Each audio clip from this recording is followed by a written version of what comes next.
हम उसी वक्त तक नहीं उठेंगे जब तक हमारे मसाइल हल नहीं होंगे, और हमारे अगर मसाइल हल नहीं हुए तो हमारा जनाजा इधर से उठेगा। उन्होंने खुद इस पर 4 महीने धरना दिया, हम 6 महीने के लिए तैयार है धरना देने के लिए। यूटिलिटी मुलाजमीन का धरना 4थे रोज में दाखिल हो गया। मुलाजमीन ने धरने का आगाज कौमी तराना सुनकर किया।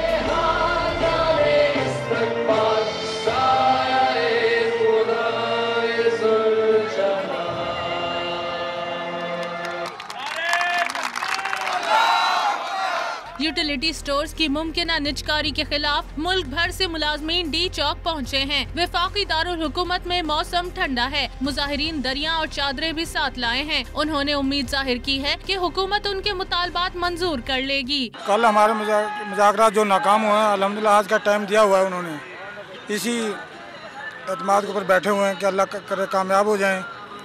इसी नीयत के ऊपर इंशाल्लाह एतमाद के ऊपर बैठे हैं इधर।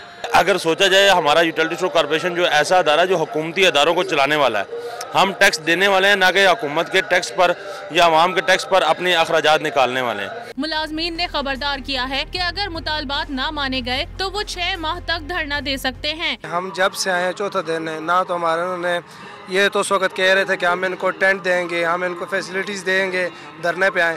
लेकिन हम लोग जब से आए, हमारे जो अपने ज़ाती पैसों से जो हमने पानी के टैंकर मंगवाए हैं वो हमारे बंद कर दिए, रोक दिए इन्होंने पानी भी बंद किया, लाइट भी बंद की, और भी तमाम जो चीज़ें यहाँ पे वर्करों के इस्तेमाल के लिए सब कुछ बंद किया हुआ है। उम्मीद हम करते हैं कि इंशाल्लाह ये हमारे आज मुतालबात पूरे करेंगे और इंशाल्लाह हम फतह लेके यहाँ से निकलेंगे। धरने के शुरका में से बाज़ शौकीन अफराद हुक्का भी साथ लाए थे।